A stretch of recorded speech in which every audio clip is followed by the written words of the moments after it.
Close it up here.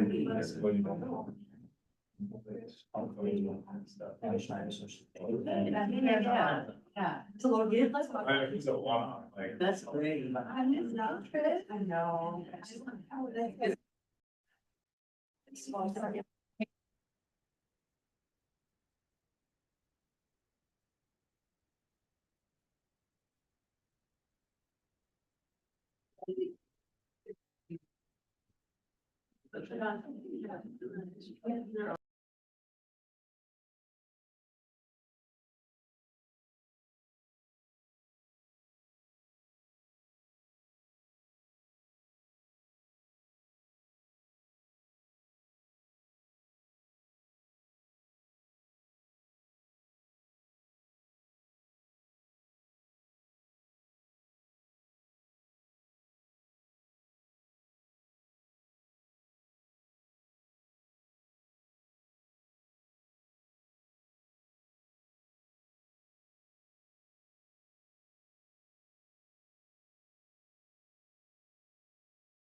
We had a board work session yesterday and I just shared them with Sam.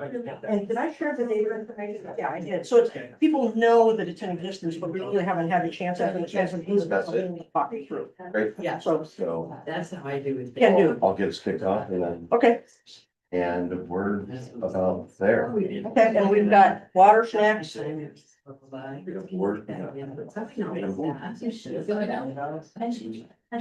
Are we expecting Right, it's not gonna be here today. Erin's on her way. She's running just a little bit late. Okay. Mark will not be here So we'll come forward. and Jennifer won't be. Board members, yeah. Okay, that was all. Yeah, you'll have four board members. Yeah.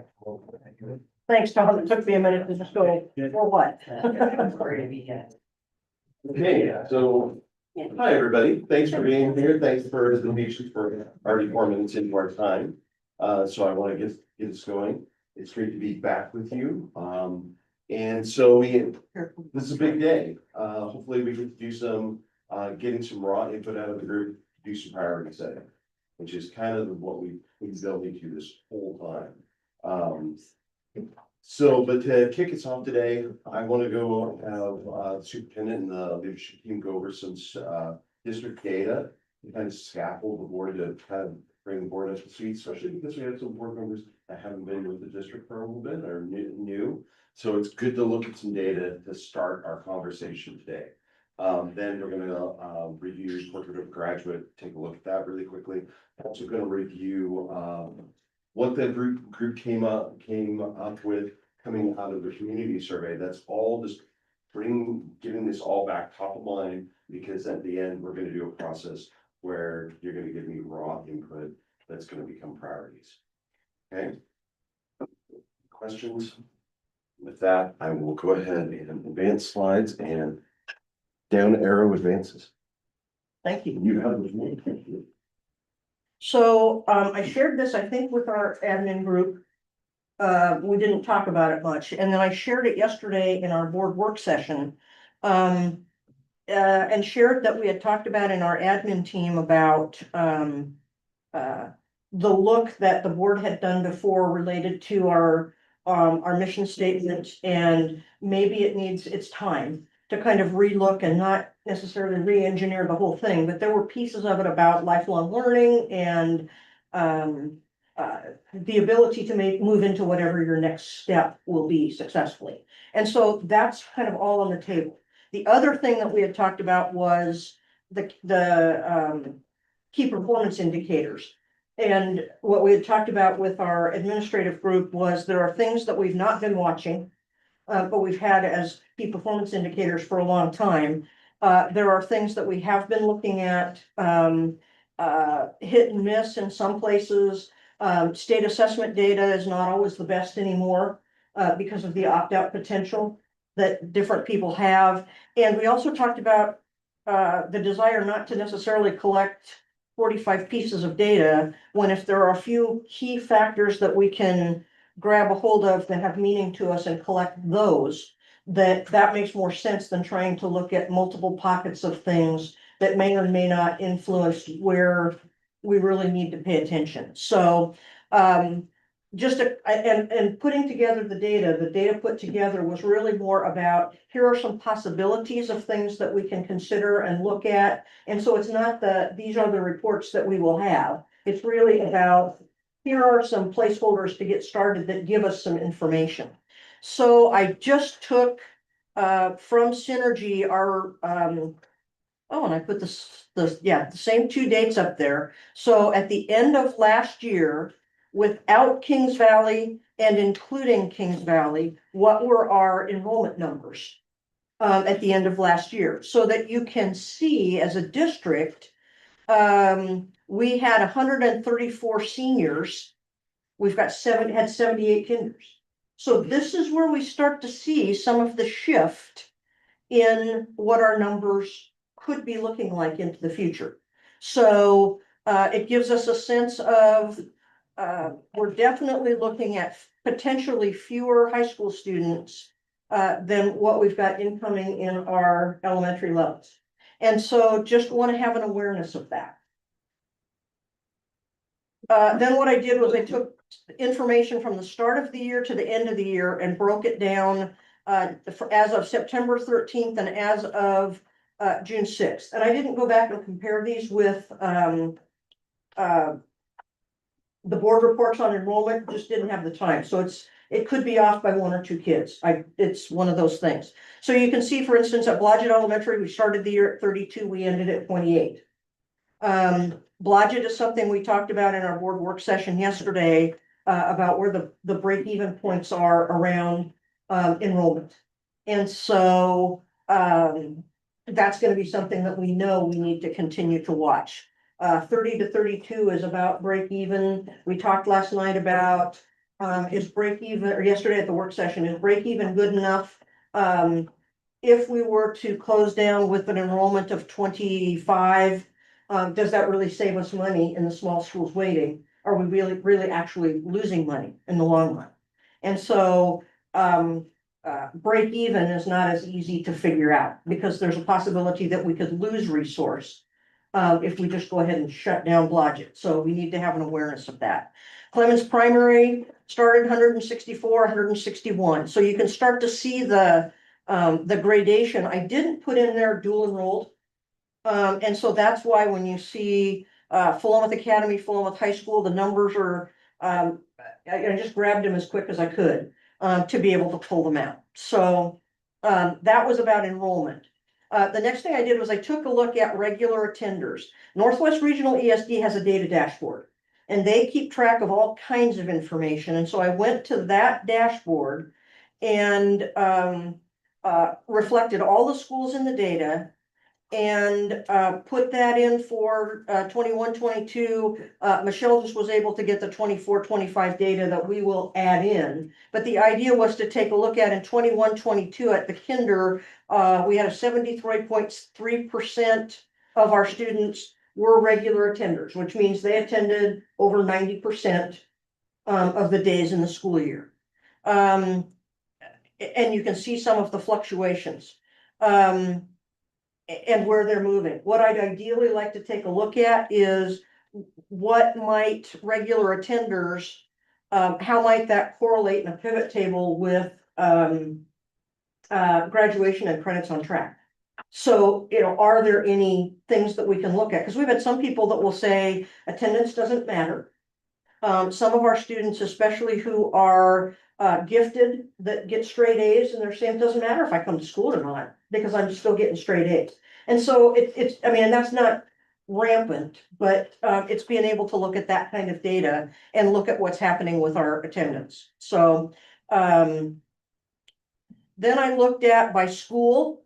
Blodgett only had like fourth graders showing on the enrollment in the Multnomah ESD webpage, and so I didn't even put it in there. And then the rest of it was taking a look at by school what that ended up looking like. Then what I did was I took Oregon statewide assessment from this last year, and this is not paired with any state information.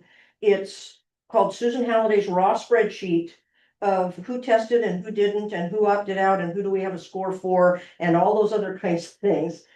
Just because I need to verify for the background what are virtual records and what are actual records. And so I feel like I have to do that in order to be able to make sure that we can validate the data with ODE appropriately. But there may be some holds. ODE, when they do their data, they count about the first enrolled school day in May as being kind of their cut point. First enrolled day in May, or are you enrolled on the first school day in May, and have you attended for one day over half of the school year? Which means if we've got a mobile student who's been in and out of 3 or 4 districts, they may not count anywhere. So this data may not look like what we get from state data, but it was just a cut at being able to put things together. So we could see, and of course, Blodgett with a small number of students, they typically have an incredible percentage of participation. It's just because when you got 8 kids, 10 kids a grade or less, then you can do that. But you can see the percentage of students who participated and the percentage of students who met.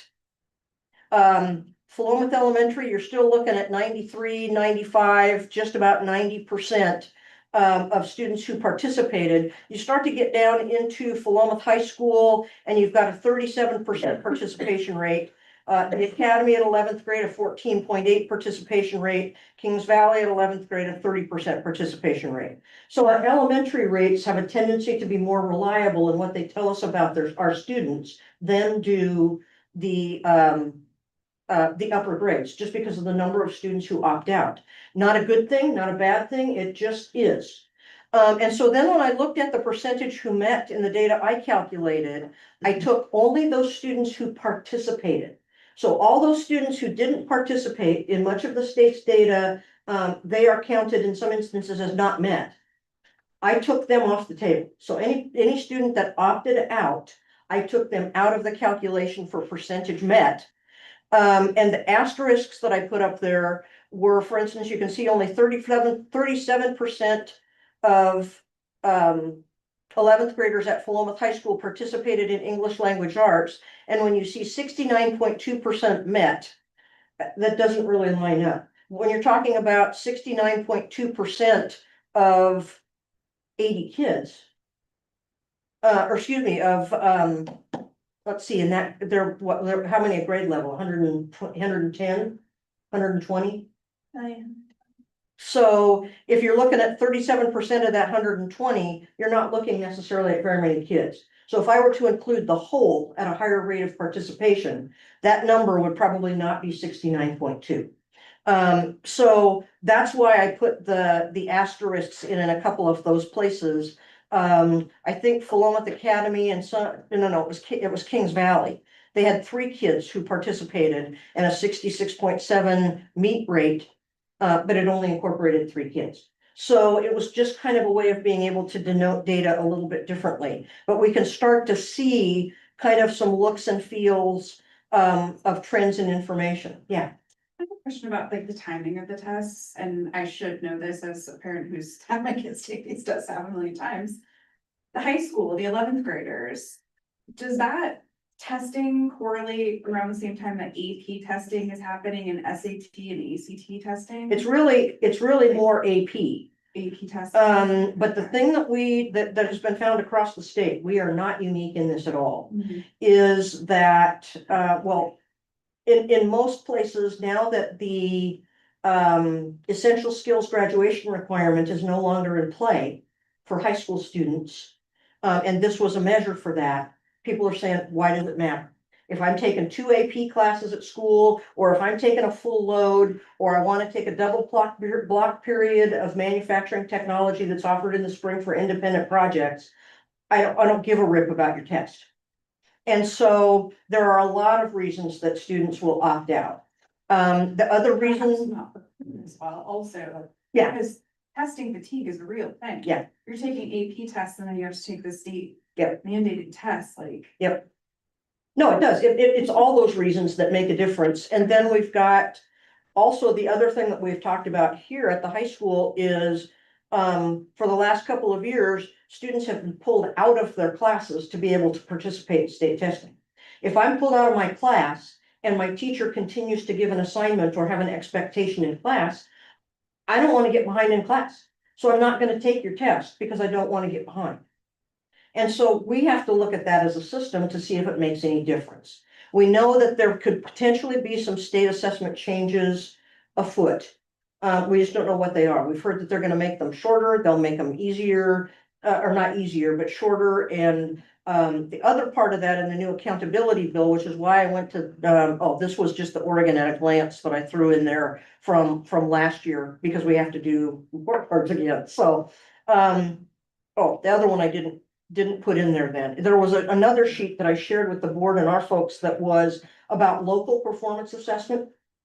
And in the accountability bill that got passed through the legislature this time, the look is to be able to have local performance assessment be able to help measure our students' reading at grade level at 3rd grade, for instance. So instead of just the state test as a measure, or math at the 8th grade, instead of that just being the measure, can we look at more ongoing, relevant, timely information? The other thing we've talked about is we want to see who would have met or not, but we've talked about it's really more important for us internally to take a look at, has every student made gain? Because I might make gain if I'm really at the low end of the spectrum, but it may not be enough to bump me into the next category. But I've grown, and that's important to be able to know that. And so the state board is supposed to be soon approving some tests that can be used for that measure that are local assessment that need to be given up to 3 times, at least 3 times a year, which we do already. It's our response to instruction and intervention testing, the STAR testing and the iReady that we use that help us make those kinds of determinations. We've always felt that that's richer is that a word? Richer information to be able to let us know if kids are growing. And it gives us real-time information to be able to allow us to adapt at the time. One of the other things that the state has talked about is somebody had said, well, our math scores are in the tank. Why aren't we doing anything with math? Well, because the governor's literacy initiative is on the radar and that's where the money's going. And so that's where we're standing right now. Doesn't mean we don't want to do anything for math, so we're gonna keep looking at it. But, it's just some of those things that play into the conversation. So it was a start of being able to say, we have some data points that we are asked to provide. I didn't put in here ninth grade on track or, four-year graduation rate, five-year completer rate, those kinds of things. I didn't put them in. But there's things that we have to look at, but then there are things that say, what do we really want to look at? So attendance has become more of something in play across multiple grade levels. Let's take a look at that across our spectrum and see what it tells us. So that's some of the kinds of things we've been looking at. And I mentioned we talked about it with our administrative team, and I think I mentioned it yesterday when we met. We've been talking about, is there a social emotional learning or a motivated learner or something like that measure that we could put in play to help us know that we are doing something in that regard to help our students be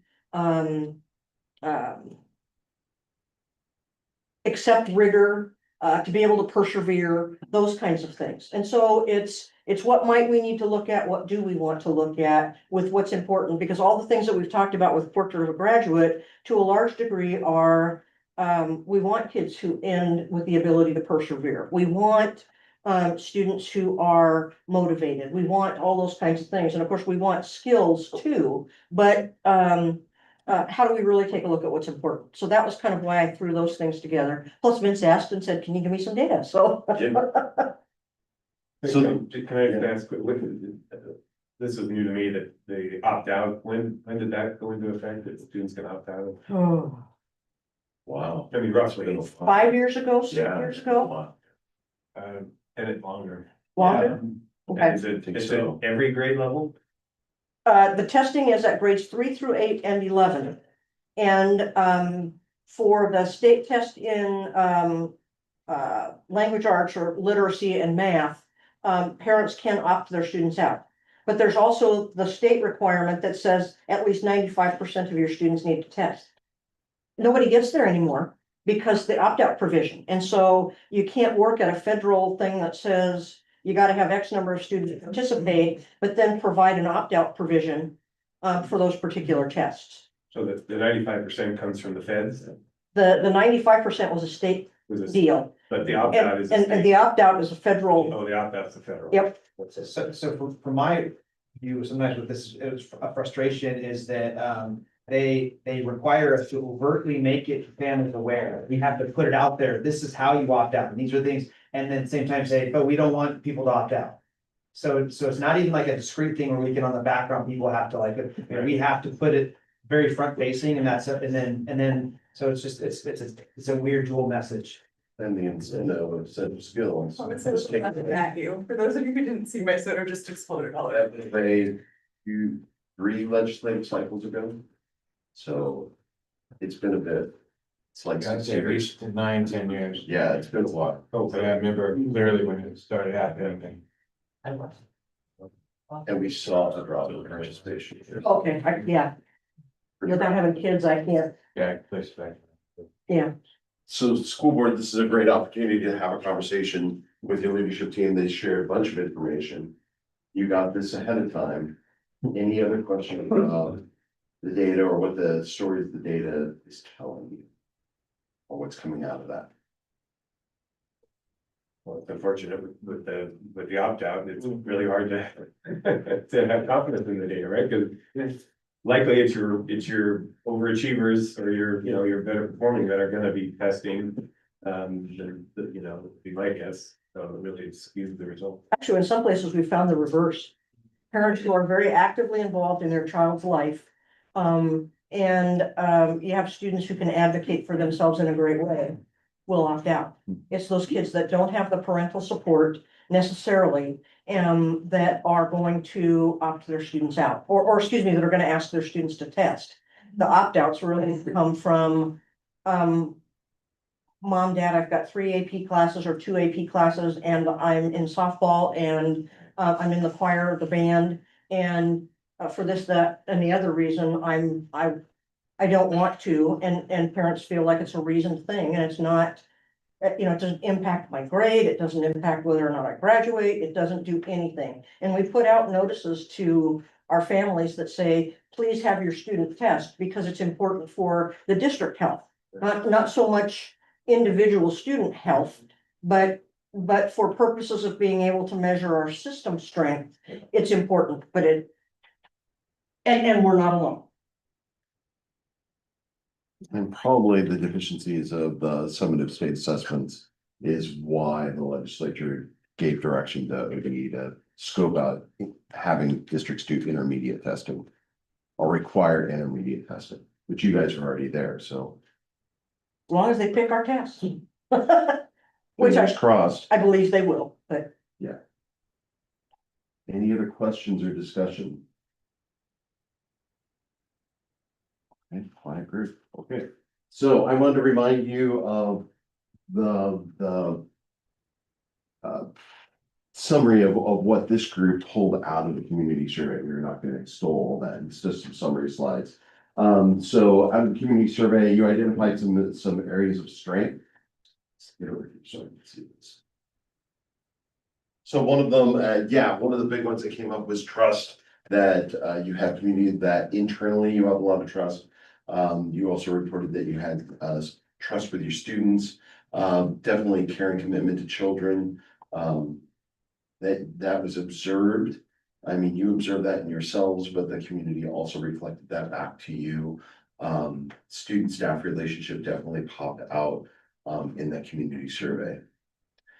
Career and technical education, hands-on learning was another thing that the group identified as a key strength for the district. Communication, both internally and with community. Just relationship in general, that you guys really value the relationship that you have internally and with the community. And just an organizational culture. This was something that really popped out, and I found really interesting that while educationally you guys are very progressive, very forward thinking, you're also living in a very traditional community and you are balancing that. And that's a key strength that you identified. Anything missing? Anything interesting here? I'm also trying to catch up folks that weren't with us when we did this work. One thing I think is interesting, and I think it is a strength, is communication. But I think we'll also see, if I recall right, Heather comes up like there isn't communication, like we get both ends of the spectrum of. We over communicate, you communicate a lot, and then like, we don't tell me enough. So I mean, it's this balance and struggle, like Susan uses all the time, from different groups, and. I feel like she communicates more than any superintendent we've ever had, externally, internally, everywhere. Yet people say she doesn't, that doesn't happen. So I think it'll be interesting to see, because I remember the last time I thought we talked about that it was a strength and a. See what comes up here. I'll be honest with you, I don't know what's on the next slide, so. yeah, When I wrote we it, had talked I about no that concept of afterwards. what's on. After the last session, when we looked at the actual survey data and stuff, it was kind of like, dang, there is again, I can't communicate.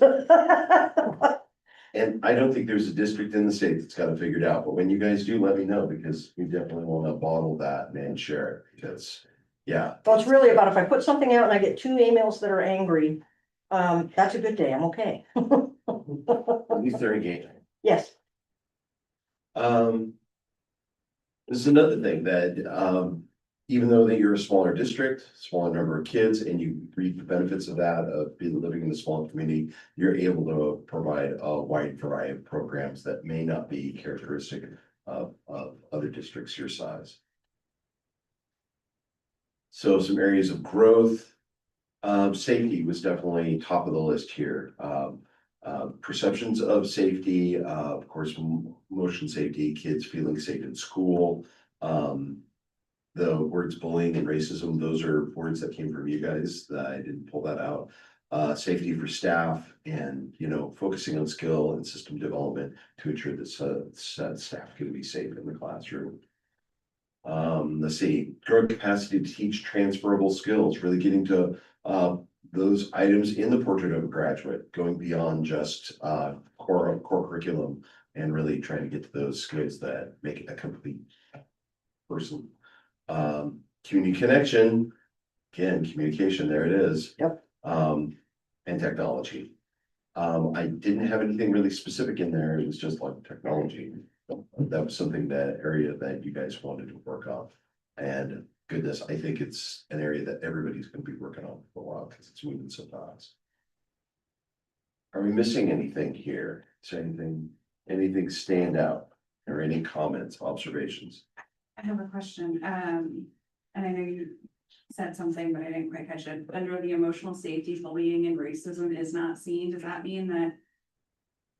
I'm confused, since it's under an area for growth, are we saying that bullying and racism was not called out in the survey? Or that people say that we don't have it, or? The observation of the team is that it's happening, Mhm. but it's erased, I think, culturally. And it's an area where the team wants to work. So they try to limit that at first, surface it, make sure that we're aware of it. That So it's we're happening. looking for a place where we don't see it, got it, Exactly. I was reading it differently, Sorry. thank you, Make this better, yes. yeah, definitely. Areas for growth is a euphemism for weaknesses or failure points. Yeah. Yeah. I always try to take an asset or appreciative approach, The growth. No, it's mindset a very, for very teacher common kids. phrase, but yeah. Anything else? Okay. Equity and inclusion, which goes along with that bullying racism component, definitely. And you guys are doing it in a little bit harder context because of the nature of the culture of this community. Anything else? There we go. Great. Okay, portrait of a graduate, just a quick diagram here. I have rolled this up. So again, the group identified, you gave me some great raw material. We rolled this up into a portrait of a graduate. For those of us that weren't here when we did this work, portrait of a graduate is a way of taking an outcomes-based approach of looking at what is the vision of the work that we want to do with kids? What do we want our kids to look like when they leave our school system? And the group went through a pretty robust process, produced a lot of output, and it rolled up into these areas. There's actually some additional content here that's not on the screen, but I think I've shared the document with the team, and we'll make sure that you get that. But yeah, it starts over there with strong work ethic, that your students are going to have an industrious spirit that perseveres. And we heard the team talking about that just in this very meeting just a little while ago. That you want kids to be able to persevere and push through and grow. You want critical thinkers, kiddos that process and analyze information with a sense of curiosity. You want your kids to be empathetic, using emotional intelligence to connect with others. One of the cool things that came out of that conversation was, I forget the term that we came up with, it was like thrivingness or something like that, but that we brought that down to just thriving, that your students are gonna come away in a state of well-being, self-agency, and joyful engagement with life. This idea that they're gonna be self-actualizing. Or learn or have the capacity to just be self-actualizing and thriving. Cultural competence, that they're gonna be able to interact effectively and respectfully with people from all sorts of backgrounds, even though they come from a rural town in Oregon. A really, really cool value there. That they're gonna be collaborative, they're gonna be able to engage meaningfully and powerfully with a group and in a group. And then this idea of citizenship, that they're gonna act as an informed, engaged member of vibrant society. not opt out of testing, so we can get it. Yeah. Yeah, force compliance on, yeah. All right, so the next piece here is that I had a protocol, it's called SOAR protocol. S stands for strengths, the O stands for opportunities, A is for aspirations, and R is for results. Now, when I'm working with school districts, I take the R out because for a couple reasons. first, I mean, district teams, particularly by this time of the year, have already done integrated guidance and have a pretty darn good sense of what results look like. You know, your district team operates and lives in a environment with lots of metrics, or so they're really good at identifying what success looks like. It's usually not a conversation that we need to have at this point for setting priorities. If I was working with a nonprofit that doesn't live in that type of environment, I would drop that back in there. And instead, I add in a C for challenge, which is reminiscent of a SWOT analysis, if anybody has heard of that term, which is strengths, weaknesses, opportunities, and threats. I don't like the term threat, so I use the term challenges. So I take the R out and I drop in a C. But a SOAK or a doesn't sound like a really fun term for a process. So I got some feedback when I walked in that that small group work wasn't feeling as productive for this team. And I wanted to just check in with y'all and see if you wanted to do this. I had originally planned that you can see. Well, I just walked through my whole explanation right there. You'll see I have my protocol in the next slide. Here, I'll share it with you. Yes, so assign each group one of these dimensions. So it was gonna be small group work, and then we were gonna do what's called a carousel, where we would go around and check in on on each group. We don't have to do it that way. And I just want to check in with the group. Would you rather do this as a large group or as a small group? And I'm happy to discuss that. Thoughts? I need thoughts. Feedback. I know how you feel. I owned it. I owned it. I heard someone else on, yeah, you guys had this conversation yesterday. Yeah, we had the conversation in the work session. So how would we like to proceed? I can just do a thumb check. We got group work, do it as big group. Big group. We want to have a big group discussion. Anybody, and then is anybody sideways or down? Big group it is. My thumb up on big groups as long as people talk. Yep, Yeah. There you go. That's the problem, big groups, sometimes less people talk. that's right. As long as people talk. Okay, well then let's dive in. Lots of people talk. Not just. And we have plenty of time to get through this. So this is another brainstorming. We just dumped a bunch of information on you just to kind of bring you back to where we were in this whole process. We've basically taken everything that we've worked on and just kind of dumped it back onto you. So we're not gonna do, we can do sticky notes. Actually, that would be super duper helpful if we did it with sticky notes. And you can just throw the sticky notes at me. So get something to. Don't throw the sticky notes at me. Just. That I'm just gonna start throwing out. So the first one is gonna be strengths. And this is and we're thinking in terms of.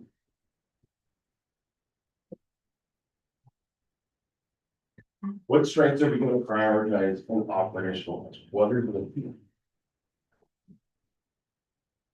Now, your community survey identified some of them. Okay, but not all. And this could be something that you saw in the data, it could be something operational, but strengths that you're gonna leverage as you prioritize what you do. Okay? All right, Can you go back to the strengths? so. Yeah, I can, but I mean, that's not a comprehensive list. So it isn't, we're not just submitting our list of strengths. But really, it's the strengths we want to take to the next level and focus on, right? Mhm. Okay. I think that's We wanna important. We're not just saying this is what we're good at. We've already got that list. We've already, I think that's been talked about, but it's really of these, which are the ones we want to just keep focus on and move forward even further. But understand, this was the group reflecting on the community survey. You weren't reflecting on what you know from your day-to-day work. You're not reflecting on what you know about the district. This is just when we looked at the community data. So there's a lot more of the things that you're strong at that aren't on this list. I want to capture them in group, okay? Sorry, You can. I don't understand. We're writing our strengths that we're gonna leverage in the coming year. And how we're gonna do it, or just what they are? Just what they are. As Don't worry. district. Yeah. Just what they are as a district. Not the board, whole district. These are district, what will end up being district priorities.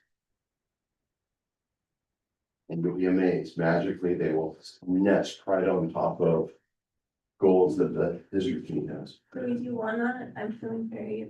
That's okay, I'm gonna put it up on the front. Okay, wonderful.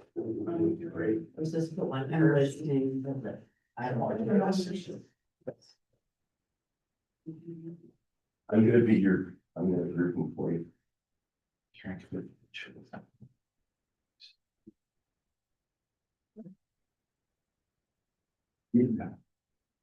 I've never done it this way, this is cool.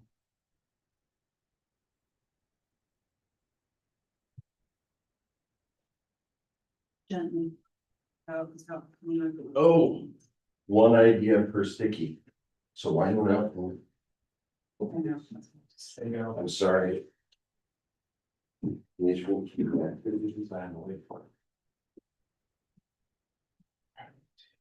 Ooh, that's there.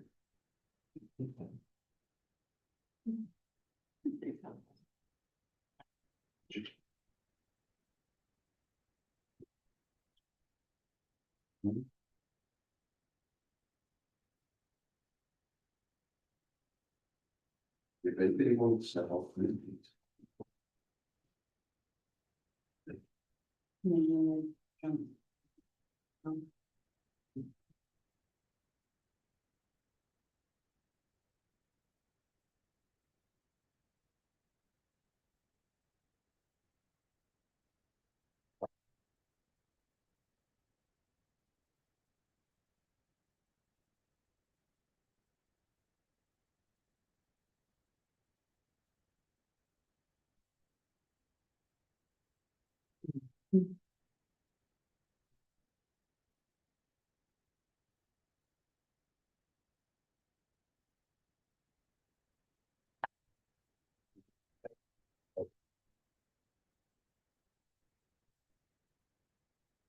Yeah, programs, that's great.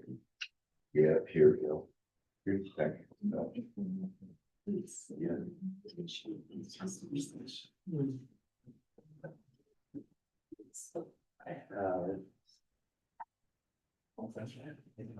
You gotta jump in and go.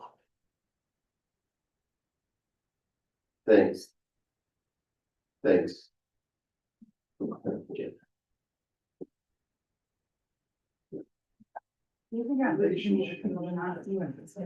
Wow. Thank you. Thank you for correcting me. Okay. I'm a real person, I make mistakes. It's also child closer. What are your thoughts on? I see. Looking for the most jobs.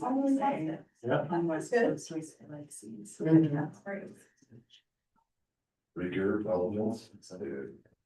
Move hands on the weights, ease, rigor, relevance.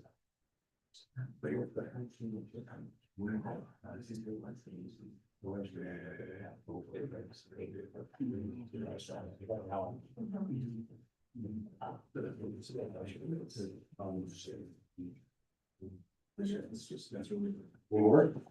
There's some. So. Yeah. So once you're. They chat.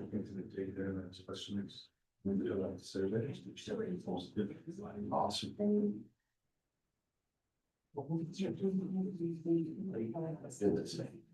Oh. Yeah, fair enough, that's. Okay, Harlan, we'll pick on you. Yeah. Come on up. Okay. You're gonna start. We're in his office, I believe. Oh. So take a look, see, it's, you want to start your group.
How do your members just have? Yeah. Right now I have. Yeah. Okay, so this. River on the other side of this little leaf space, because these. Yes. We're actually higher than ones that I've been in the past. But what's interesting, we get more students moving into this distribution. They're about fifth grade. And rather than the safety ratio, I don't think.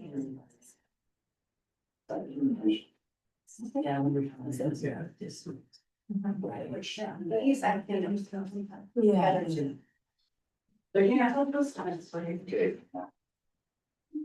Okay. We're gonna do that again. Okay, so the way I'm gonna play this is we're gonna collect these and then I'll have you World Cafe this. Then we'll have you get a chance to walk around with Post-its and you can add any more. And we'll go ahead and review, okay? Seem like reasonable approach? Okay, so I'm gonna plant a piece of wall, so strengths, okay. So our next one is opportunities. Opportunities that the district should, prioritize. That could be anything, it could be economic, it could be local, it could be legislative, it could be something around technology, it could be. What is the opportunity? That district needs to leverage. I won't take yours.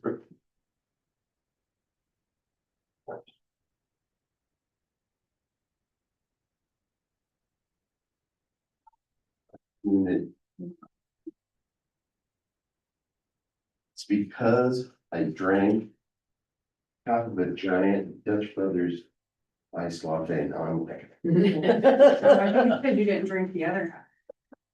I don't dare drink. I'll be honest, I didn't know it was here, so. It was like, I just want a large one. Excuse me, my fucking latte.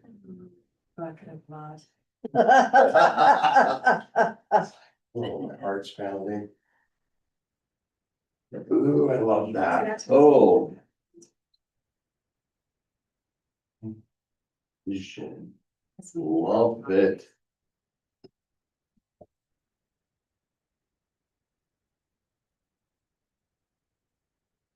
Thank you.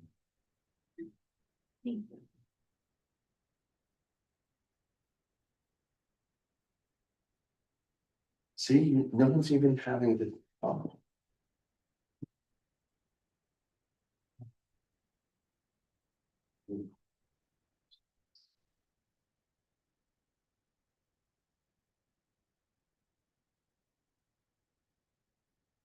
It's definitely.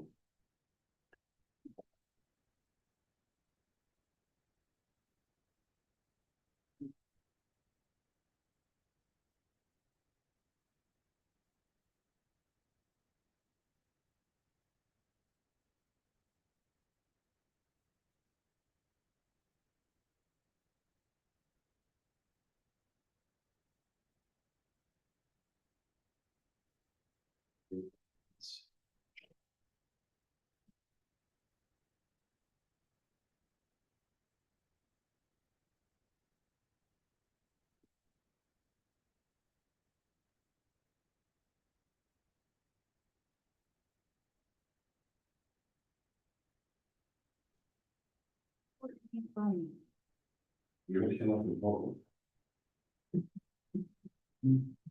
So I can't think today, so. Yeah, that's.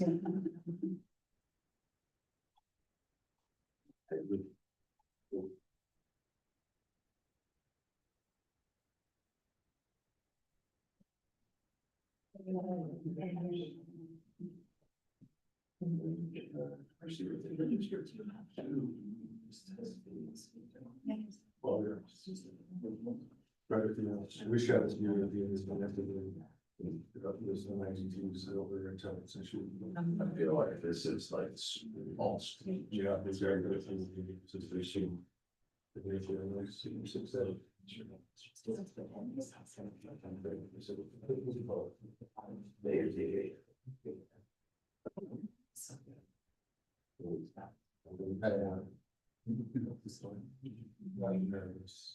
More Los Angeles. Directing the students. Did you see it?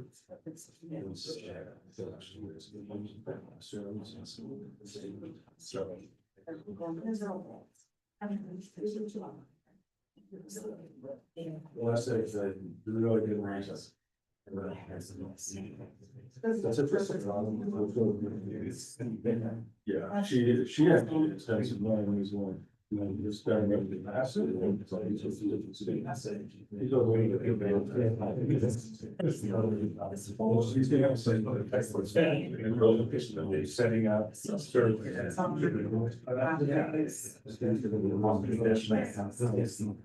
Exposure. I just. And he's also. So. All right. Yes. I was about to say those slides now. I want to tell you, I want to try to get it figured out. You know, it's like. That's. Yeah. The good there, but that is like what. A lot of the songs like. Oh, we have two other ones over here, Vince. Oh, there's more. Wait, we're not done. Wait, there's more. And I want to. I got more. That's awesome. I want to get involved in that. Because. Vince could tell if I sit down for too long, I'm gonna be out. You know.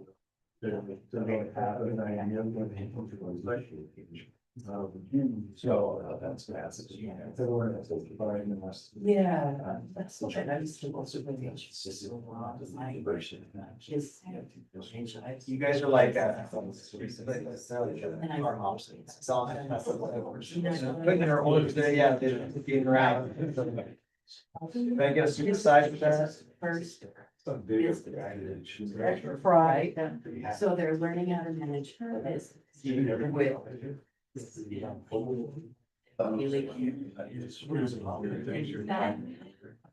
Shows my kid. Yeah. Yes. Yes. That you and I have talked to, yes. The one higher, yes, I'm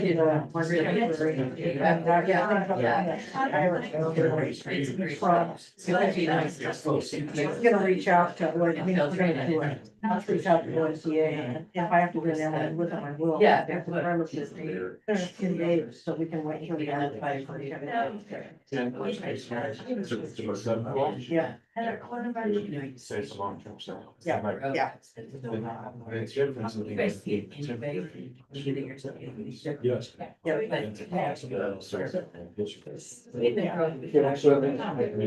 It's like, yeah. It's all That was awesome. I just gotta say, that was an awesome round. That was really cool. You guys are gonna be really impressed with it.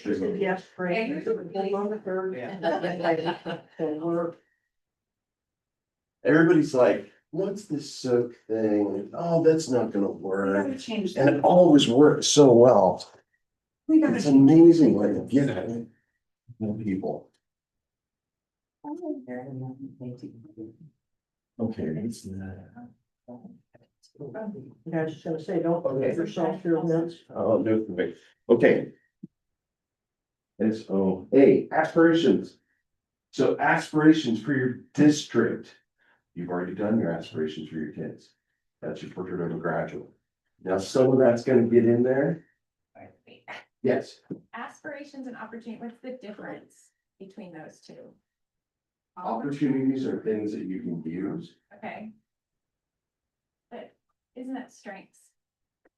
Isn't that what, sorry, so So strengths, like what we. Strengths are internal, Okay, opportunities are external. okay, great, that. Aspirations are like the hopey dreamy, where can we go, what's possible? And some people kind of went here in opportunities, they're like, transform education, what's possible for kids, you know, it was like, that's kind of aspirational.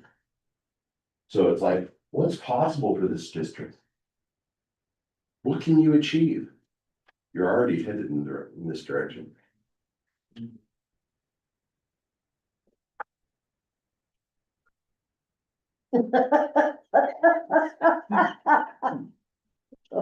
Great aspirations. Gonna say, I hear you.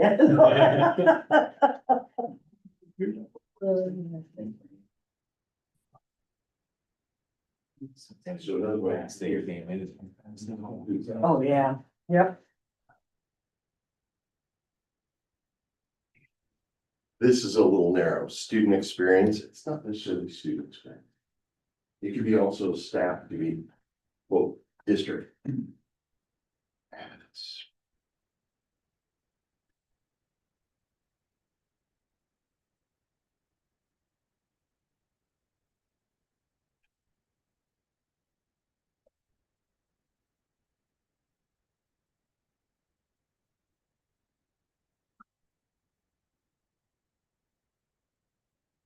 Oh. Yeah. Let's put that right in the middle.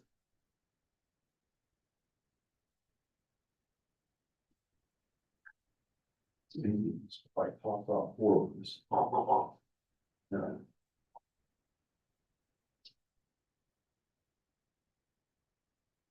Love it.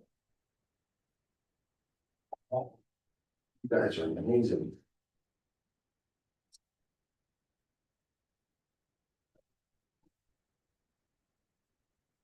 Wow. I'm gonna have them, yes.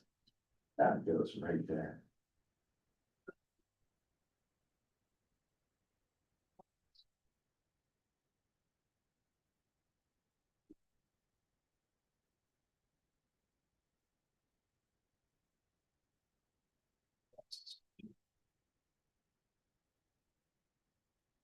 Yes. Yes, right there. Mm.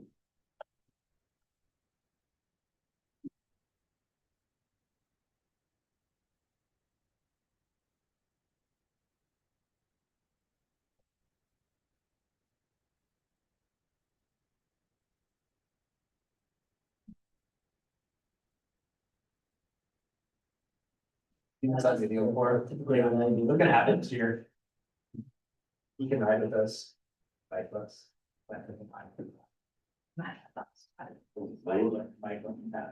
Yeah, Oh my god, yes, so many. this is. There's so much need. This is.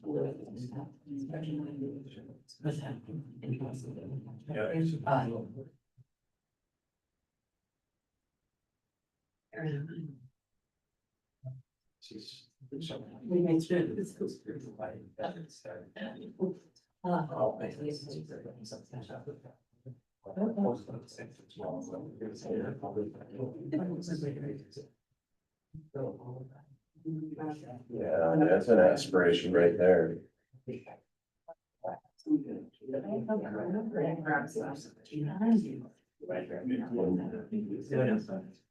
You're just.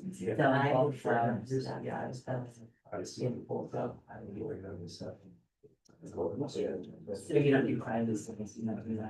We have it. Yeah, this thing. Do you really? Yeah. That's like- Oh, yeah, mine was facilities, and so that's, yeah. Mhm. Yeah. Yeah. That's so nice.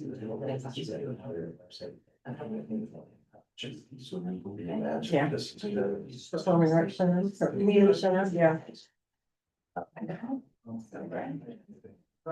That's okay. Oh, cool. So there it is.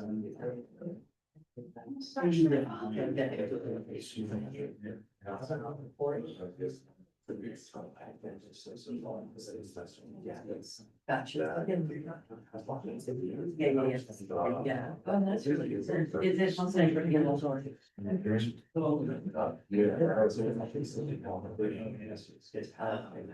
Let me see it really right. You can. Okay, I was gonna say when it's in blue like that, English. Really? If you're.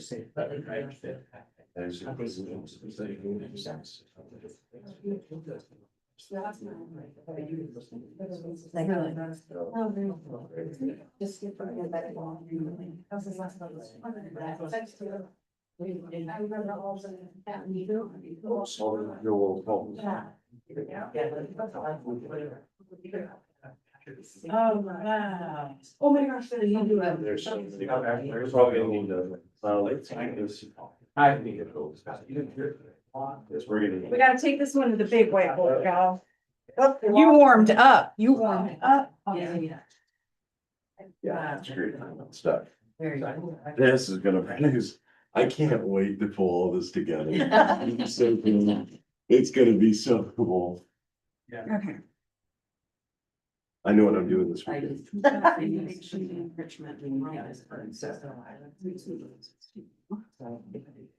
I've got it.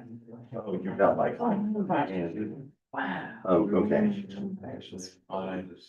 No, it's with kids. That's.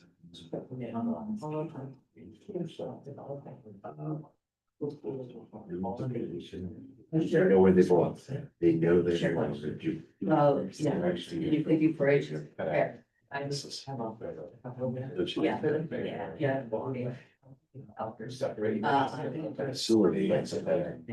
That's the UDL facilities. We envisioned. Instructional studies, my daughter's had it. And that's. I hope. Oh, yeah.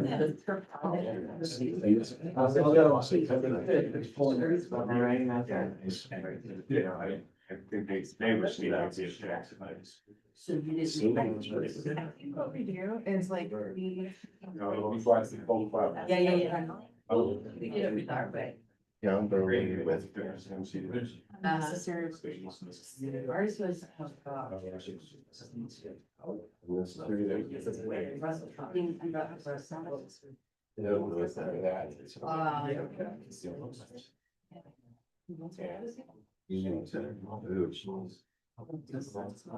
Oh, right now. I think I know who had this one. Yeah, yeah. It's not a facility, that's a facility. It's about the community and there was a community. I'll just carry, you know, trip. And then. I thought you wanted more. No, thank you. It's never. Yeah, yeah, yes. Yeah.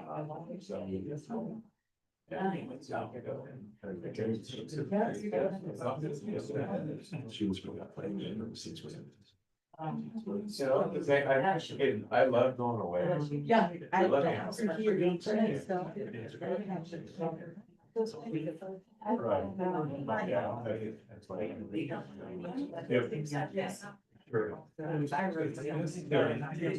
So. Yeah. You know,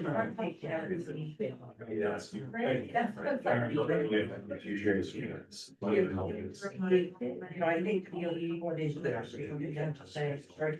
Yeah. So, I'll give you that. I just wanted to explain to you, just myself.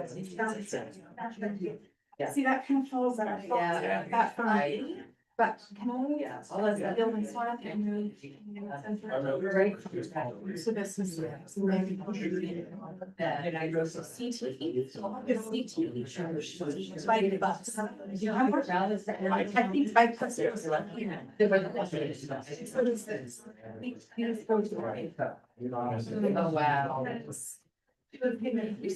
Feel perfect. Well, it's probably on the way. Okay. That was Right. Soka. Back. Soka. So good. So good. Call it so active. That was no, I appreciate it. impressive. You're really you're gonna enjoy this.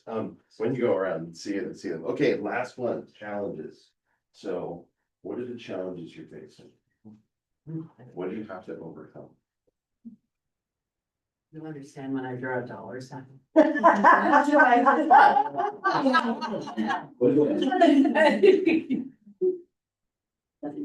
It's meant to be accountable.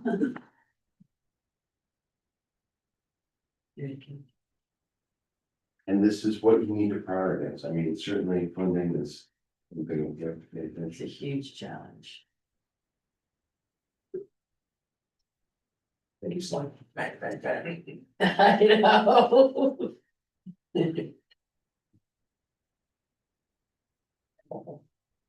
I see a theme emerging.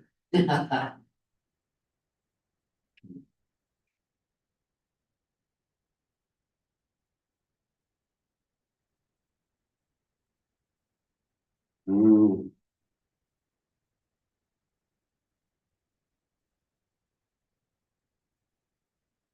Closely related to funding, it's,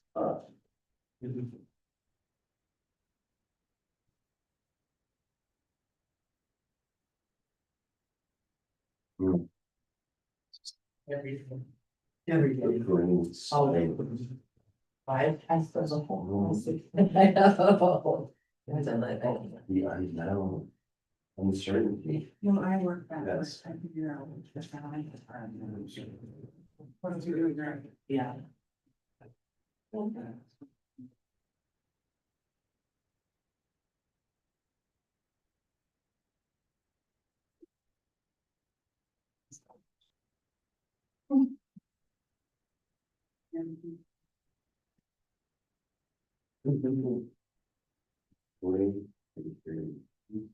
Yeah, that goes kind of.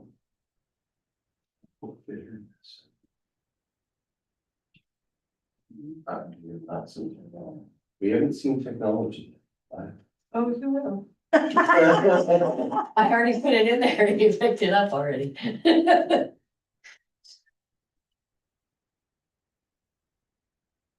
This one might get split.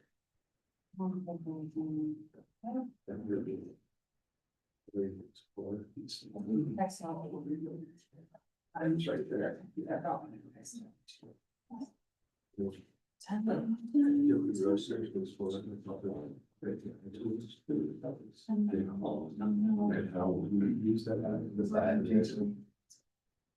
It's unfunded mandates, yep. We try. I did it, Fight those, you can now. And put money because we're walking down, so. We're over here at Sonic eating burgers and you guys are skating around serving us.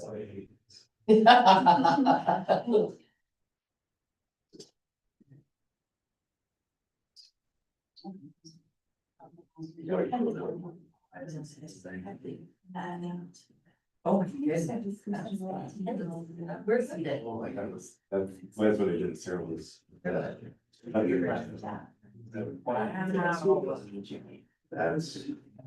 That's we go. Sorry, Tom, I'm eavesdropping. No, it's. Oh my goodness, they're so pretty. That's incredible. Round thing. That is, this is why I don't. It's about that big. I don't have the creativity. Yeah, they're beautiful. You guys are good. That's what I started. Since it's more ways, students, it's all family or friends. So I was through, she lives in, all the people, I, two of sons, the person of rehab, yeah, like full now.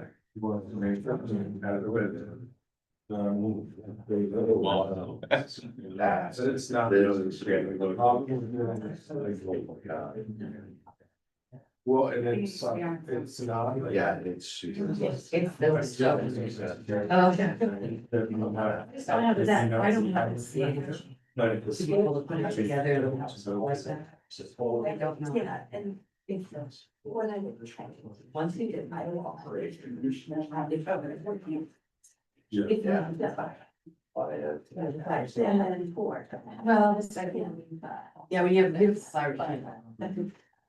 But still. I'm gonna put, let's get so. Thank you. So. Stand. Yeah. That's resources, that's. Oh, wow, where does he go? You can't do it, yeah, you can't do that. Yep. I agree. That one. Not moved back. There was another one. Okay. Well, it's. I'm going to home, like that. It sounds long. 7 or 7.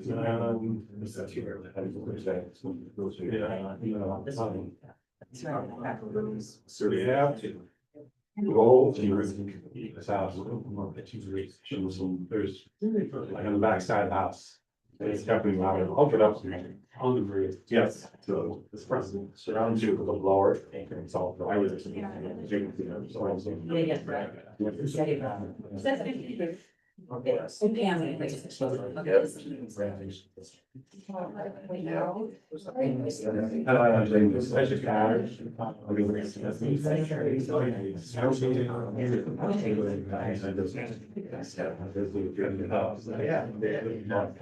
more? That's what we love. Time check. Wow, that went really fast. Okay, so is 10 minutes enough time? We'll start with 10 minutes. If people are still churning, then we'll go a little bit longer. Yeah. So I'll set a timer for 10 minutes. Wow, we ran out of Post-its. Yeah, that's okay. I brought more. You came. I got a whole other half.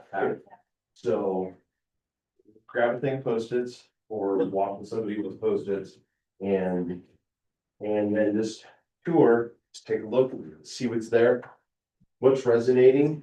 If you want to move things, you can do that. Although they'll all misbehave. But the main thing is we want to know what's missing. So as you look at it and look, and you'll notice that we kind of clustered them. Look at those themes, what's missing.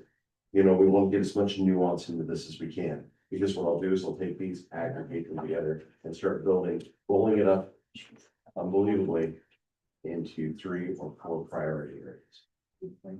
And there'll be planks under those. So, but we want to get as much detail as we can get. And you'll be amazed at how this all will link up with the work that you guys have done. Really cool. We can bring it on. Yes, you just added. Oh. There's no block. That's great. Sure.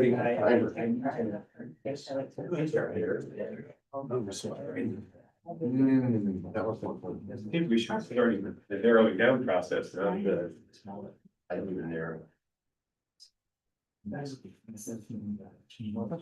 Anything that is missing from any of these. I can say about. Wire. I mean, it's yeah, it was great. It was like really. How much it means like it's this back and stuff, and then they take like this, they're small, and really drag a lot of things and lines. All 5 seconds. I don't know what silence is. Internal silos. Like, they get all their through school. I did PK for all, and then you rebuilt middle school. Elementary school by 22 office. Gotcha. Yeah, the office at the elementary school, is it? Yeah, fancy. Yeah, assistant principal's office.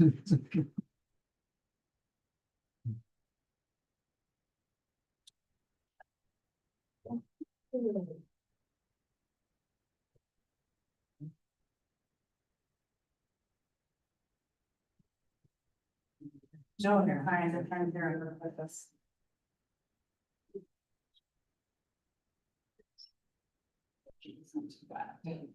No questions. Oh, no problem. With, yeah, I did all of them on my phone today, since I don't have a computer right now. So I was just like. Well,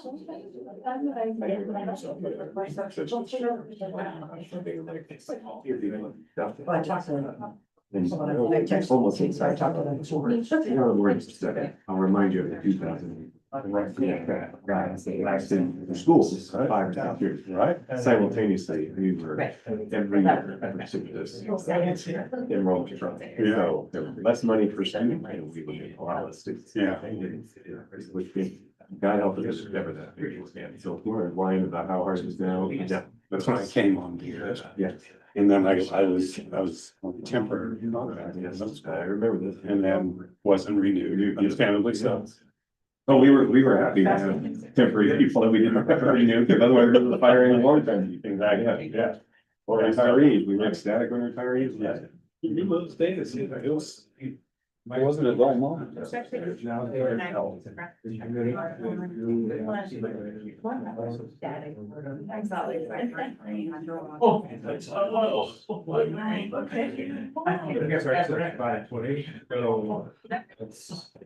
a burner. 10 steps. Yeah. Yeah, I really like that. A lot. But it's. I know, right? Same time that we're talking to abandon things, I get actually work. Because they. Right. Wasn't that elementary, that you would say. Isn't the whole goal to take what we've learned and. Okay, well, we're. What worked, yeah, so it's Angel doesn't. some of them forward. I'm thinking. Yes. We'll probably, I have to do the training on that. I think there's like. Actually. Yeah, lots of balance.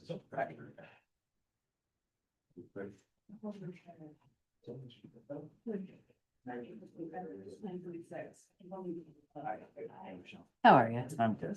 Good. Sorry, Sandy? That's right. Well, I was thinking we could dance. Or whatever. Yeah, we could. Oh, no, it sounded like- Yeah. I think you do it, well, I do not. I pretend. No, it's some piece of me. Nobody's talking. Well, that's how I felt when we went in. That was when. It's more houses. So we're going to. How much we bring in? The community center, it was like rocks in there, like the pool and the performing arts. That's not it. What they like, that keeps financing in the area. That's to, last night they were talking about it. Yeah, I mean, we can take a look at the Spots. Yeah, because it's our, yeah, right. We're looking at everything. There's a lot of integration right there. I think specifically the conversation like this.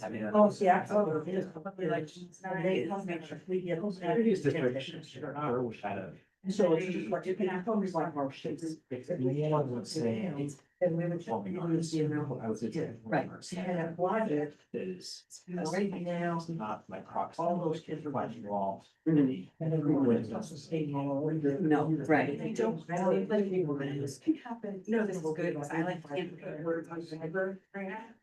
So, yeah, maybe that, we're just gonna, So people also probably just do that. but you know what I mean? You know what I'm saying? It's like if we're. So. That's really. Let's talk. Just a thought, I just learned that. I like it. You know, but. I thought, we're gonna look at that, we should have a bigger. Yep.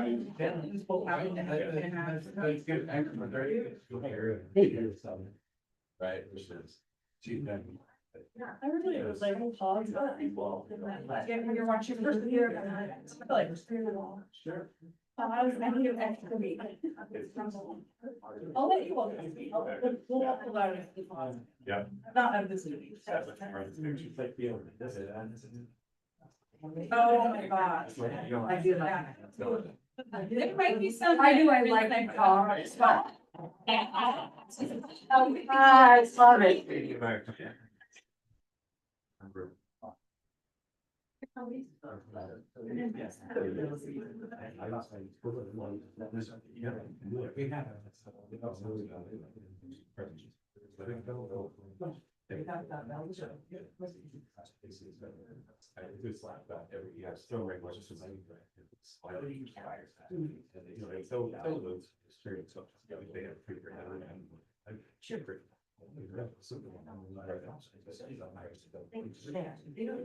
one of the things Oh, unless you have it.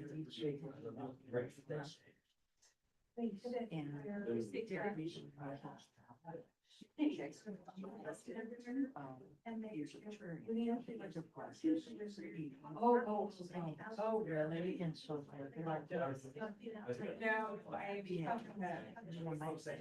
And so.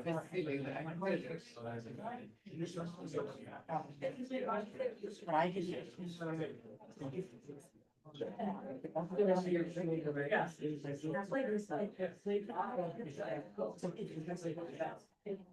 I need you to be and back. So what are the things that you, what are the things that you think? And what are the things that you because I said the other thing is that you are there.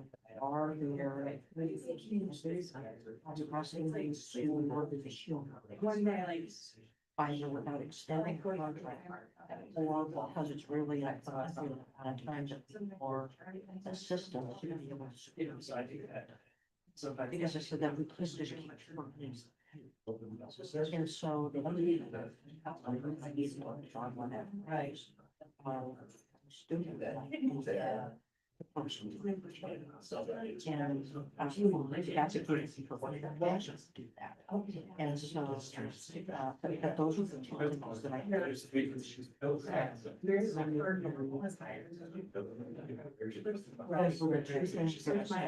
Daily rate is this, and let's have a response. She's so good on that,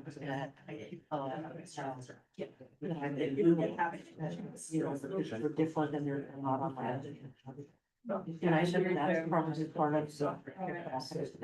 But I said that as a collective, we can give this person. Or, my gosh, that's more than you need, so what else do we can do to help you? So she said, let's. Without. Yeah, just top 10 lessons work to that.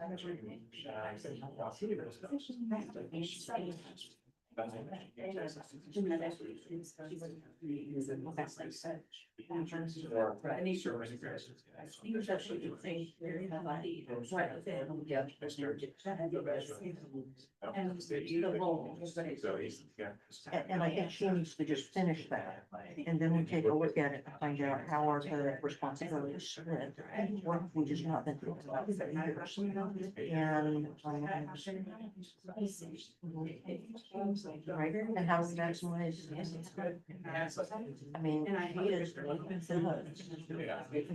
Yeah. I'm just like. That's what they. Yeah, which, but it's those kinds of things that I think it's, the time is right to be able to look at it and. And so that was this, overall scope. So if she's questioning my question, I have opened the conversation. It's not like the door.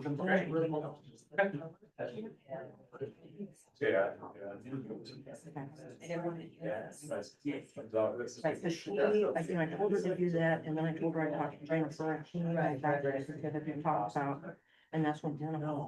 Was, your other. And then Jennifer basically, so, maybe what I need to do is go back to her and say, hey, I want to here. What about the list of job responsibilities? Yeah. Well, and my husband finished. You know, which been.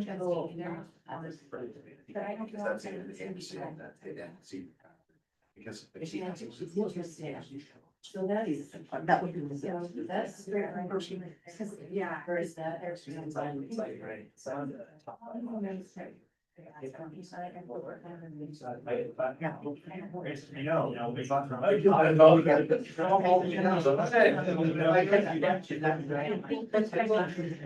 Right, don't look flat. What happens? Take a reverse engineering approach. It's okay. I don't know. With this case, oh, I don't want to leave that one. Because it's so common. And I referred to her as. That is really common. It's Jesus of despair. That is like. Okay. The timer went off. You don't have to sit down. You don't want it. Okay. Thank you so much. Find me there. For going through that. So I just want to have this recorded. All of you had an opportunity to take a look at these. So what stood out to you? What are you doing now? I'm gonna write these things down because. What stood out?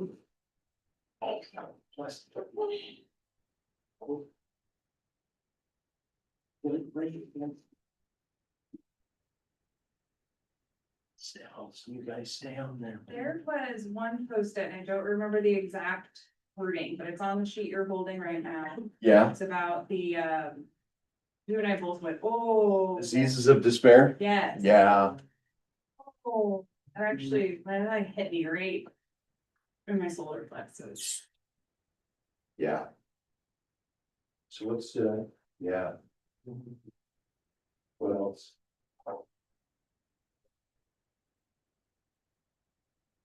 There is a range of diversity. I mean, there's things that coalesce together, but there's kind of a. There's multiple perspectives, which is the good thing that represents everything that's put up. I really appreciated that I get to work with such amazing, thoughtful, like-minded people that, we have a lot of similarities and I think doing something like this really brings out, well, you have to be vulnerable to admit your challenges, but then you're proactive and you're planning for that, but working together to highlight our strengths, which is really good.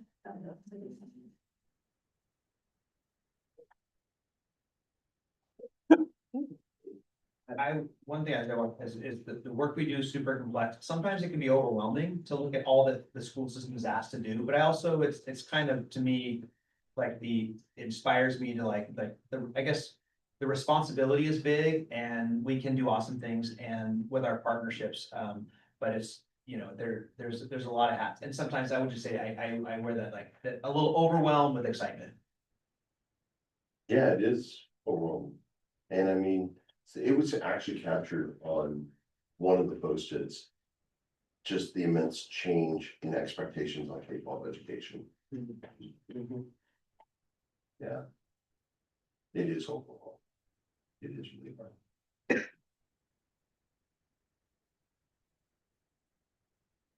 That how you feel overwhelmed? Who's feeling overwhelmed? Nobody's feeling it. Students like, oh my God, it's about to start. Yeah, it is a little more. Next week, when it gets to be registration week, I'm hoping that I'll just kind of fade into the woodwork for a few days. Any reactions as you were reading? Did you have any reactions to this? To what you were looking at?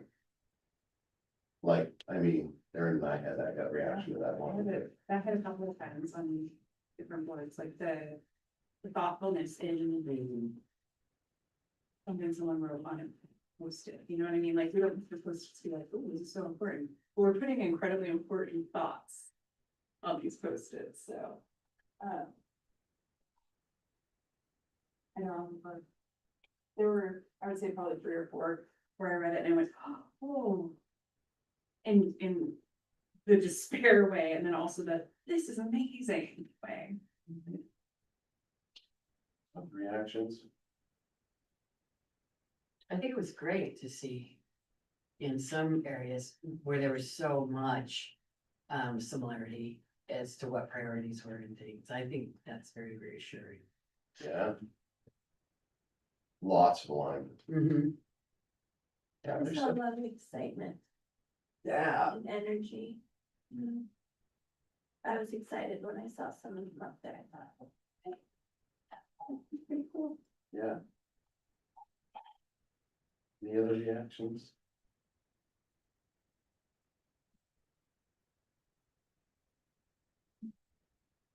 I think one of the reactions for me is, when you look at, strengths, opportunities, and aspirations, you're looking at three things that really address, hope. And so you got three huge categories that address positive movement, goodness. And then you got one category that addresses challenges. And so it really is affirming the possibility and opportunity, over and above, woe are we. I've been talking with some folks in some circles about how do we continue to teach people to fish? And being able to be advocates for figuring out things that they need, rather than just saying, I can't do it, or, something like that. And, so that was the hit. It was kind of like, there were three big places where we could, celebrate and, opportunate. And, and one that said, oh, by the way, what do you think about challenges? I think there were some surprises, but for the most part, a lot of it was expected, and I think that says more about like this team. And the fact that we're constantly talking about our values and what we aspire as a group to do, so. That's good. Good, that's reassuring for me. Anybody? Is that a common theme or common feeling? No, were there any surprises, anything surprising? These are conversations that you've had before. Maybe? Good. Okay, what themes are emerging?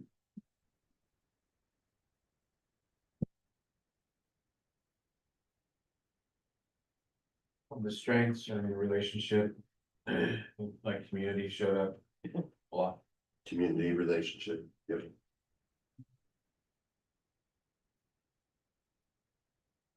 Pardon me. Student outcomes. In like a. Not test score necessary, right?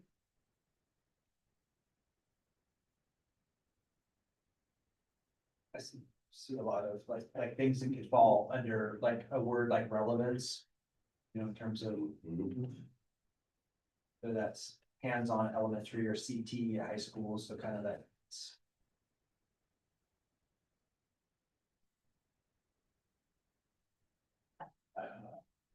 I feel like when I was reading the opportunities, there was a lot about like what we can do as a staff, like how we can grow capacity as staff, and then aspirations was focused on like the student learning environment itself. The spaces that our students are in, and the exposure to curriculum or exposure to relevant instruction. And innovative. Solutions. It's probably.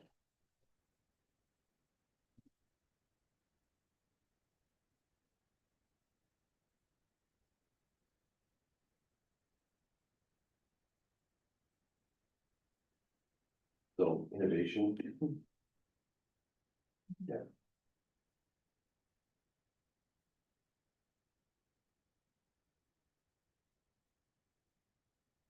Back to theme, what themes were popping up?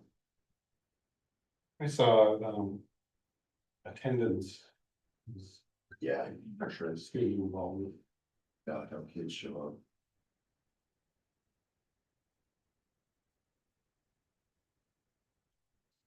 And also that's related to this outcomes, but outcomes beyond just academics. We need these kids to show up so that they can do the skill building that they need. Yeah, really cool. And I think I'm trying to synthesize this a little bit better, but it's almost like the student inputs, like what is being given to these students on the whole so that their attendance can improve their outcomes, you know, so we saw like food insecurity, housing insecurity types of themes, like that seems to be one that I saw on a couple of different reports So, as a concern, like, I okay, can't think of the right words, but can I say student supports with that capture kind of what you're looking for? yes, as long as it's also like community, not only in the school, but like the holistic support of the student. So student and family supports. That's what we for student and household. Okay. Assuming that that's not always been. Yeah. Each word. I think it's a ridiculous that the word holistic really sums up this entire activity for me. Yeah. I mean, if I want to just like, What was that? just the word holistic, as I'm looking at the things that we have strengths in. And the things that we aspire to. There are so many of them that we need to leverage to get to there. And there are so many that are interconnected on like, just absolutely untangled levels. So like student support is a great, like, right?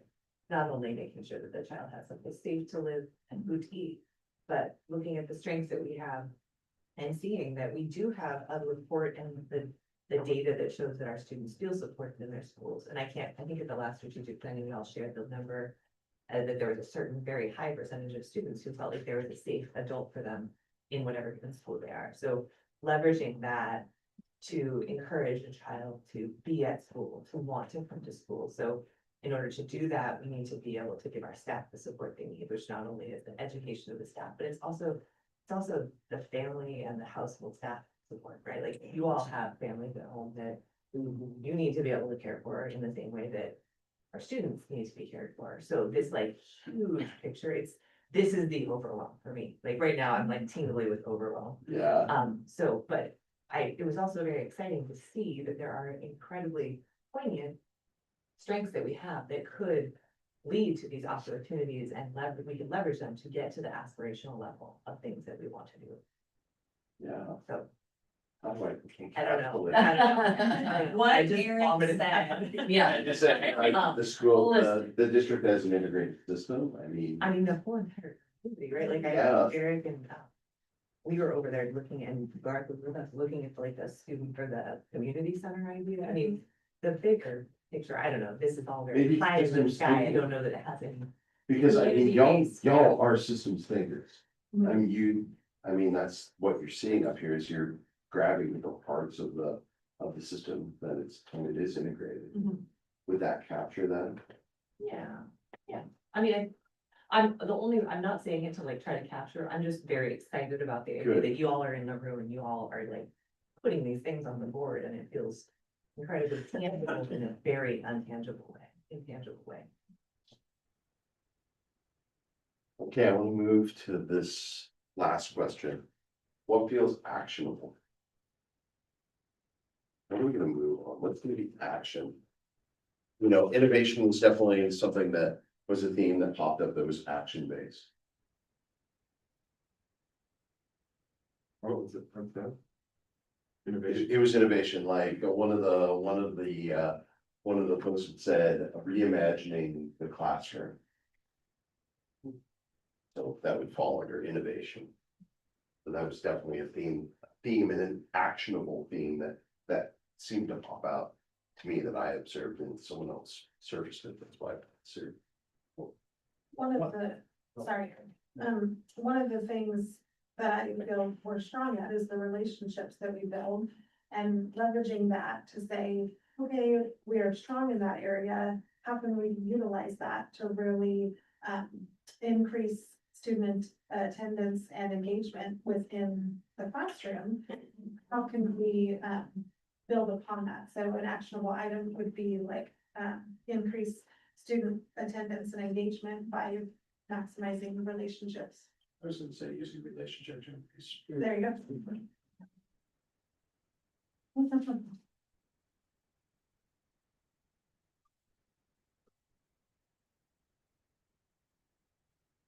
we're doing is a little bit of meaning making. This will help as we start rounding out priorities. This is just helping me kind of start coalescing it.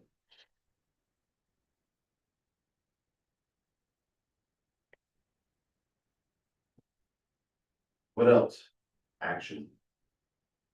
Well, just to dovetail on that, I think that when I think about like with our team at our school, like when I think about like instead of just being like, okay, our goal is attendance, our goal is connectedness, right? And so attendance is like how we measure. But like if we do a STEAM night, like or things like when we have, like I put on there, just like I'm thinking about like when in the summer I'm riding my bike and I see, oh, somebody did like a bike bus or other different like just like what are the different ways actionably that we can like connect with our families and kids with our community on these different fronts. And then, you know, I think we have worked really hard on it and we've seen an uptick in our number of kids attending. But so I guess what's actionable is events and programs and intentionality around connectedness that is, and there's an interest convergence in that kind of happens out of that. So that's kind of broad, but like, I just, as you were sharing, like, that's what I'm kind of, you know, continuing to try to work hard at that, because it is, we've had some success with more connectedness, and it happens sometimes through our music programs or other things, but getting how do the elementary school like to be like the hub of the community and Paloma, the people, you know, come to, and then we're connecting people, getting to know people, build those relationships. That's what we're trying to continue. And I think there's more things that we can do and more creative ways we can leverage our community, but that's something connectedness comes out a lot for me in my head. So what I hear you saying is that showing up attendance in whatever form that creates a virtuous cycle, or creating, or that is the action is to create these virtuous cycles of that showing up creates the connectedness, and connectedness creates the showing up again. Yeah. And how do we create those virtuous cycles of connectedness and attendance? Right. And that's not just kiddos, that's also families as well. Right. And when you say systems thinking, one of the things that we do when we look at like reading outcomes or whatever is we think, what does everybody get in like the core? And then what do some kids need? What do few kids need? And we have to think about systematically where we're leveraging our resources to our students who are not connected, and then, you know, kind of fish, you know, the what's like the fishbone analysis, or the things that we look at of like what is getting in the way, what are the barriers here. So when we look at our system of connectedness and attendance, you know, there's things that are actionable that we would do for all, and then for some and few, and we've got really great people and trying to get them to, and I think we can always do better at kind of figuring out how we leverage those different resources towards that. So could we summarize this idea into what you just said, which is develop systems of connectedness? Does that capture it?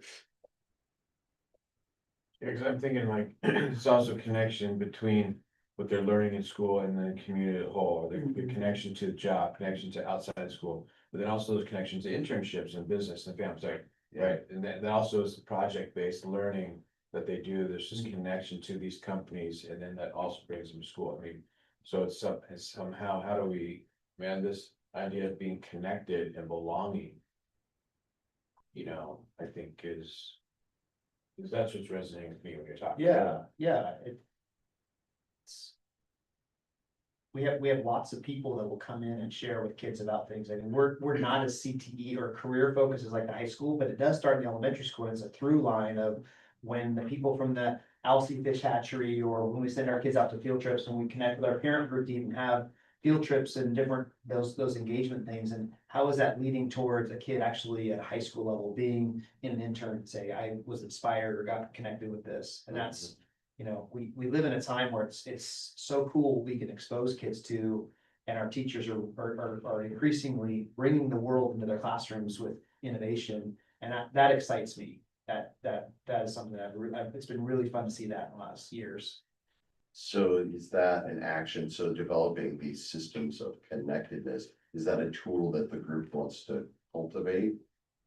clearly it's a value and it's a strength of this team. This is something you want to kind of systematize and actually leverage that online.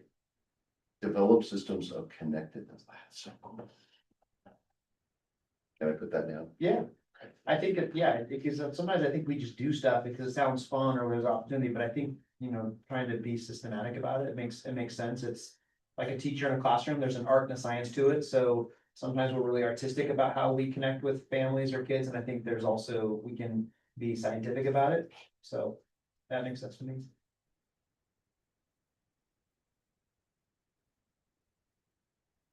That's really cool. Thanks for going deep, guys. This is great. Well, one of the things that came up a lot around safety, and there are 43 different ways to look at that, but if we're talking about student engagement, student outcomes, looking at student safety from that regard, it's my big motivating factor for being on board is how do we make sure that the quietest are still heard, or the ones who are the most vulnerable can achieve that level of safety. And I do think it comes down to district culture. It comes down to belonging. And that is a huge thing that has, again, a million different ways we could do it, but helping every student identify that they have a community. Something like that. And like you mentioned, I wasn't here last time, unfortunately, but mentioning that, a majority of our students know that they have a safe person at the school is a huge part of that, like. I, again, don't have words. I mean, it kind of goes along with this, but it's a little bit. It definitely goes along with it, but. Yeah, but it's. But rather, it's the social emotional part of it. Mhm. In addition to the pathways and career options and all of that. Now I The feel- reason I'm like calling over here is I'm looking for one of these guys Yeah, to connect with this because I need it in operational language. and can I also say, I really wish we had student voices in this room right now. But you still have that opportunity. Yeah, we do. I mean, this ship is not sailed. I mean, That is indeed true. The words that are in my mind, it sounds like this emotional safety, sort of idea. But it comes to the culture and value of that all people, all students. Have. That's what sort of. I was thinking about. And it's a scary topic right now, because we can put funding at risk, unfortunately, but I think that makes it more important than ever. But yeah. It's which we know, I think everyone in this room very deeply, to the depths of their soul, believe that every student belongs, but how do we make sure that the students also believe that they belong? And that all of their fellow students belong, so. well, I mean, and to its point, I mean, that's about culture. It's about belief and knowing, ways of knowing. So culture of belonging, culture of safety and belonging. You say nods, educators. And then how is that actually implemented and sustained and supported and reiterated over and over and over again? But you got smart people to figure that out. Places where we have a culture of belonging, but is it happening?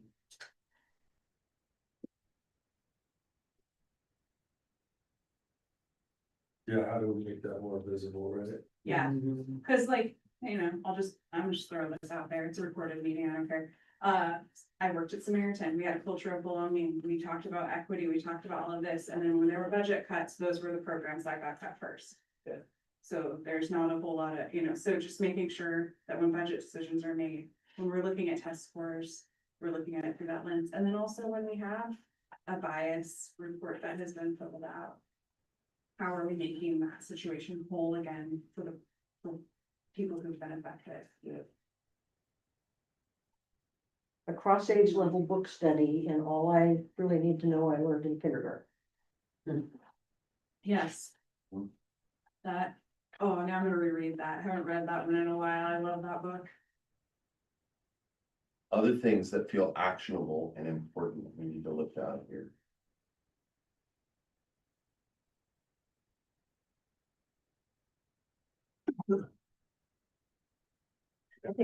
Well, I just wanted to, I know, I forget where it was, but just the financial impact, and so what is actionable financially for our community, right? I mean, we've achieved many things working together, but it doesn't stop, right? So I don't know if that's what you're looking for, this action, like, action need to be taken to maintain and grow our financial resources. I think there's, yeah, I brought this up a few times. I brought it up to you, I think even. A foundation, Loma Schools Foundation. That's a very actionable item. It will take a very long time to do. But it has to get started at some point. I know some of the people in the next community would love that.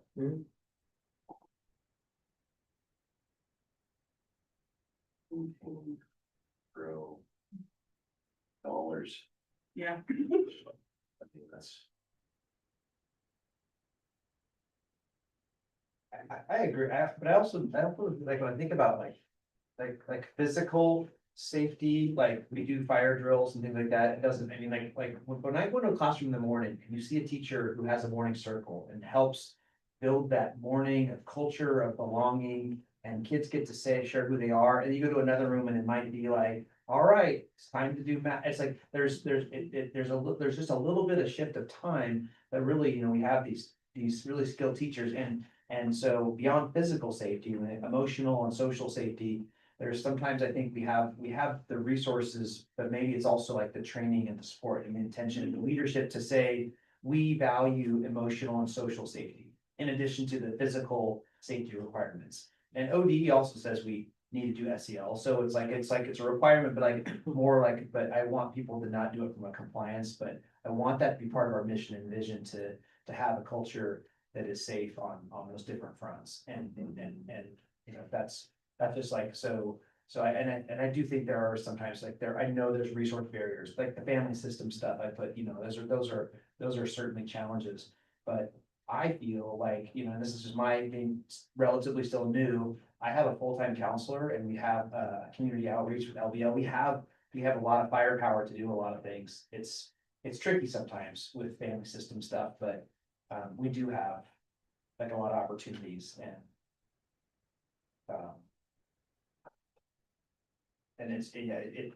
I sometimes kind of wonder what is getting in the way of some people not kind of leaning in a little further into making that part of the community. Because it's a false dichotomy to say that we can't be really strong on our academic foundations and also bring in some other things. In fact, I would say when kids feel safe, in the community, that they can take more risks in their learning, they feel safe, and like all those other things that go along with it, so it actually happens. And it's really strong in most pockets, but not everywhere, not all the time. And so that's a place as a leader, I want to keep nudging.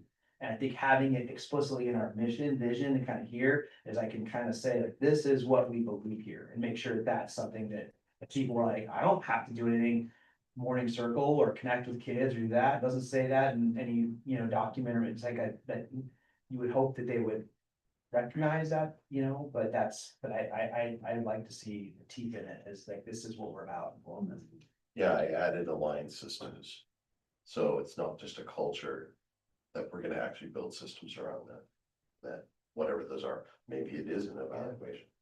So when superintendent or principal's doing a walkthrough, they're looking for these things.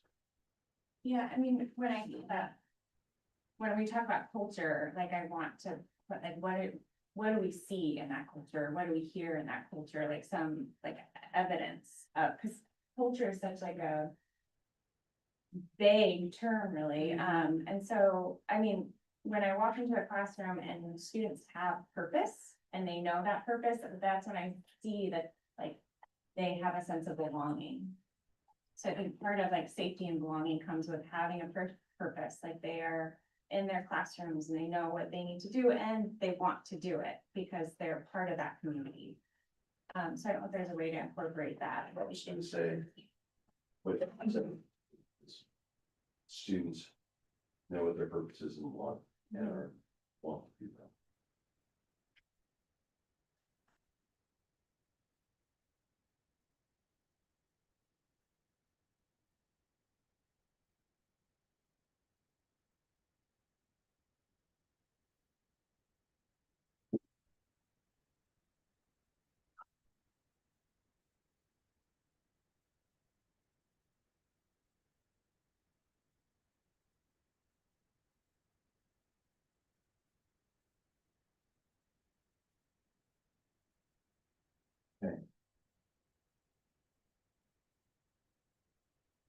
Anything else?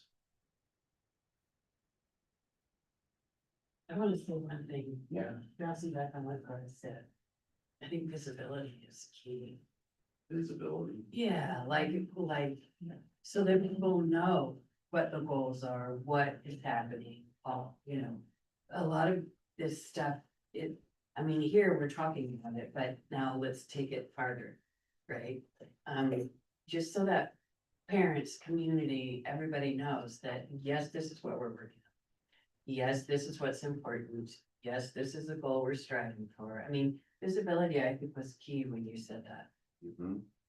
Part of my part to hear you say that because the role of the board, so we're developing district priorities, right? That's what all this is leading to. And these are the things, if we are successful in doing it, in achieving these priorities, we know that we're gonna improve student outcomes. I mean, that's what this team has aggregated all this information for. So, school board, your role is to be the stewards of these priorities. And to believe in them. And create a sense of urgency around them. Because if you don't believe in them, you can't expect them to believe it. Or our families, or our community partners. So yeah, it all starts with you, so. You're right where you're supposed to be. That fire in the belly that you're feeling. Well, and it's always collaborative, you know, it's not just one set, yeah. But the visibility helps nurture the collaboration. Absolutely. Whew, I'm getting chills, awesome, good stuff. I feel like I'm on the precipice of something really big. Okay, next steps. So you've given me gobs of raw material. I'm going to take all this input. I'll be referencing other input that you've given me. You'd be surprised how much I have got. And I'll start drafting priorities. They're not gonna be perfect. Because it's gonna be according to how I pull it together. So you guys are gonna have to come back and take a look at this. Now, I'm happy to work with you doing that, but I don't have to. Hopefully they'll be pretty close. But then if we're kind of at the point where I have to start handing this off to you guys and you guys are gonna start doing this work on your own. So we'll have to figure out what the process will be to finalize those draft priorities. And then review and refine the vision and mission. Because of the amount of input that I've gotten, I would love to take a pass at your vision and mission as well. And I'll align it with your portrait of a graduate. Because really your vision is a statement of what your portrait of a graduate says. I mean, what is that in one sentence, essentially? And the mission is what are we gonna do to get there? So I'll take a look at that, I'll provide a document for you. So someone said students, and that's a great instinct. Yeah, we want to check in. So once we get some draft priorities figured out, it's time to go out to community, and that can be listening sessions. And we should put it in front of kids and get their unvarnished feedback. And then do a final revision. So really tighten up that language. You know, so this group is gonna meet a few more times to do that.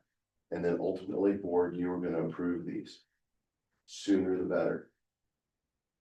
Now, you may get into a situation where you're not quite settled with it. I don't anticipate that's gonna be a problem. You could provisionally approve your draft ones, just so these guys can start doing the planning work. But if you can button it up and have it done and hand it to them, then they can do the work taking all the operational planning that they have and aligning it to these priorities. And these things will spline together really nicely. Okay? And then, yeah, these guys have already been doing operational plan. This is what we do now, integrated guidance and long-range facilities planning and all that. So that's the road ahead. I'm happy to walk with you with as much or as little as you'd like.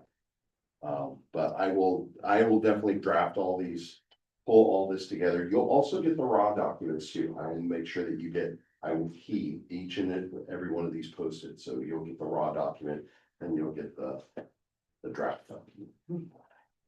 Okay, It's great. any questions? I would just hope that if we bring student voice into it, we don't say, hey, we've done all this work, and then like they would kind of get to come at it from a fresh without this to kind of, that makes sense to say, what would be your best hopes and priorities for you? And they may not be able to do the whole process of portrait of graduate and all of this, but I don't want to like get some fifth graders and be like, hey, we came up with all this stuff, what do you think? Does that make sense? Yeah. We can take a look at that. How to do that. Or ask them, we can ask them the same problem, similar prompt questions as that, ask the group. And see what they come up with. And then take that, shoot it across it and see what we missed. But I'm betting it'll probably align pretty good. Okay, I'm 1 minute over. Thank you so much for the time and go back to the chair. And I didn't open it, so I'll close it. Thanks, everybody. Okay, I'm gonna digitize all of it. Thank you, guys. Oh, it's really Thank you. my pleasure. Yes. Have you hearing and we had like, the end,